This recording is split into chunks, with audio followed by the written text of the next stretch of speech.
Hi, this video is me doing my hair. My hair is locked and it's been a few weeks since I've re-locked it or retwisted it. So I shampooed it once and didn't get a chance to retwist it. So unfortunately it's probably a big mess there now. So let's see what happens. Okay, so this is what my hair looks like right now. It's been down for a while. I washed it a week ago, but I didn't have a chance to retwist it, so I basically just pulled it back.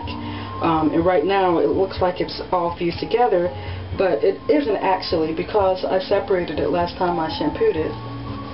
So it won't be difficult to get the individual locks again, even though it's been a while.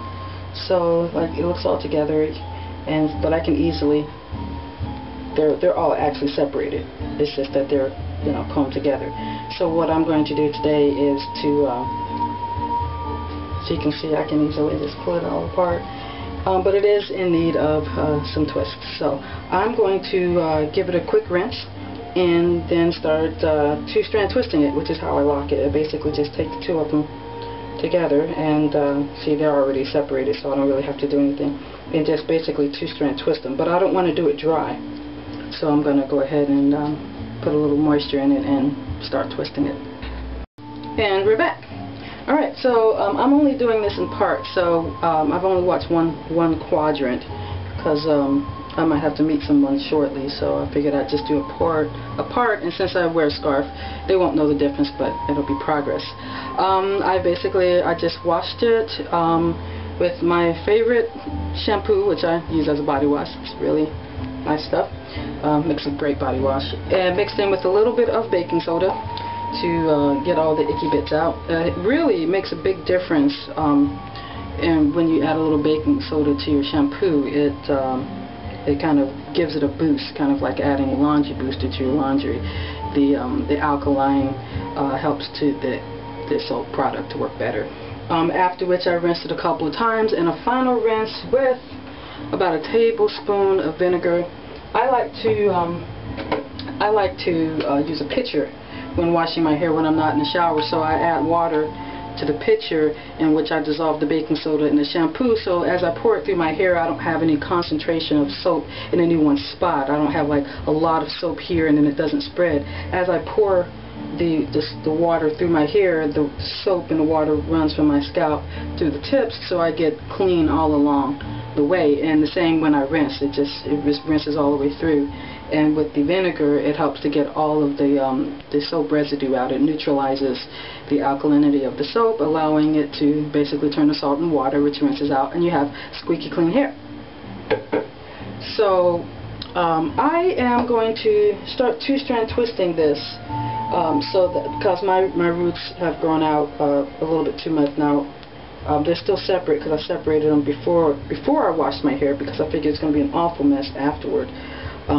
Depending on your hair, it might be stronger when it's wet than when it's dry. It just depends on the person and how gentle you want it to be. So my hair is still damp, and I use Jamaican mango and lime, which my mom got for me some years ago. I love it. It smells delicious. And I just scoop this a wee bit and just take the two that are fully separated and nothing's near. I just take a little bit of it and I just work it in to the new growth, just a little bit, and just to get it started, because I want these to be tightly wound and not so loose, I'm going to go ahead and twist each of the individual locks. From my point of view, it's clockwise. I guess from your point of view, yes, clockwise. And so this one's, I've already twisted clockwise, and now I'm twisting this one clockwise also. So now, most people, I think, when they twist their locks, this is pretty much what they do. They twist it, and then they pin it up someplace with a metal pin, kind of like these, and they'll pin them up someplace. I can't abide having that much metal in my hair, and I don't want to, attract lightning as I go out. So what I do is, after I've done this, then I will counter twist. I will twist the two locks in the opposite direction, in other words counterclockwise, in order to do the two-strand twist, so that it ends up holding the clockwise twist and holding the two strands together. And then I'll just do that all the way down. I've only put the locking gel on the new growth. I don't need it on the rest unless I have some strands that are loose and I want them to stay in. And so I'll just go all the way down. I twisted a little more tightly at the root, but I pretty much go loose down here since all I'm doing is holding it together. And at the bottom I will twist it a little more tightly so that it doesn't come loose. It doesn't really matter on the bottom because it's all going to hang loose anyway. Okay, so that's out of the way. Okay, one more demonstration just to show you. Here's another two locks with new growth at the root, and just a wee bit of mango locking gel, clear kind, and I just work it in from the root to the part where I feel it's already tight. The lock stops there. Okay, and I'll go ahead and twist this one clockwise, and go ahead and twist this one clockwise. Now I don't have to do this, but it just makes it tighter at the root so that it will it'll keep its shape better once I let it down. And then I twist the two strands counterclockwise around each other, and that pretty much locks that in.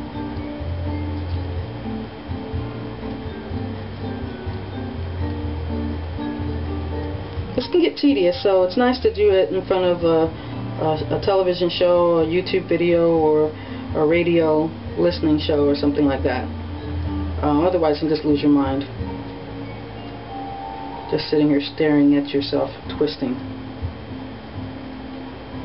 Okay, well, there's that. I'm going to do this a gazillion more times until I'm done, and I'll come back and show you the end product. And rolling. Alright, I'm pretty much done with this section. I'm down to the last twist I need to make, and unfortunately, I had one little lock, this pathetic little thing that was just about ready to die, and I just decided, like, it was holding on by just a few strands. It just got too small or had too much breakage. I don't know if you can see that. So it's not, that one bites the dust. It's gone. So this is where I mentioned twisting the hair before doing the two-strand twist. This, I said it wasn't necessary, but in this case it becomes very beneficial because I'm going to take this loose hair. Anytime you have some loose hair, you can actually just twist that into the existing lock, and that'll actually strengthen that lock and bind the hair together. So I'm going to do these two, and I forgot which way I was twisting actually, and I twist this the other way. And this is near my sideburn area, so the hair is kind of sparse there, so I don't pull as tightly, and these aren't nearly as big as the other locks because there's just not as much hair there to pull together without it end up being pulled in too many directions and breaking as much. That's why this one ended up so thin, because it's a place where your hair tends to come off more, you know, along the hairline and stuff. So so that's going to be a constant readjusting of locks as, you know, I build them together or they fall apart. So this is the final one on this quadrant, and it just goes smoothly like that. And as I mentioned before, I don't twist it nearly as tightly. I twist it rather loosely. Once I get out of the new growth, I twist this rather loosely because it doesn't have to have as much definition. It's already locked. It doesn't need to be twisted tightly in order to hold its shape. And down, down, down, down, down, down, down to the end. And then on the last part, sometimes when I get really tired, I'll just put it in my teeth and just pull it. or very end. If I can, I put a lot more tension on it to keep the bottom together. Okay, so I don't know what this looks like, so let's see it together. Alright, this is all freshly twisted, and this isn't. This is still bound up, and I'll do that another time. And I could leave this down, but I would look pretty silly, so I'm going to put this back up into my pigtail or horsetail or whatever you want to call it. It's the style I'm doing for now. Let's pull that back up and get it out of the way. Yeah, and it doesn't look, it's a lot stiffer. You can tell it's a little different. This is more loose and, you know, straight, and this is all, you know, got the twisties in it, and most people don't know notice the difference. And my friend called, so I'm gonna go out and meet him. And to keep the dust and dirt out of my hair, I'm gonna put my scarf on. This is really kind of fun because I've got my hair pulled back into 2 pigtails at the top and 2 at the bottom. So what I'll do is I'll tie this in the back. Keep that over my ears, and that sticks out a little bit. And I'll tie that in a knot in the back, and then I'll do this funny thing that got a lot of compliments on because people couldn't figure out how I'd done it. I'll just take the loose part of the scarf, the parts just like that. Actually, I didn't do it very evenly. I'll redo that. I'll take the loose parts of the scarf and then I thread it back up to the pigtails, and it makes it look kind of funny. So I'll take this and stick that up through the back, and it just kind of sticks out over. I'll tuck that underneath there.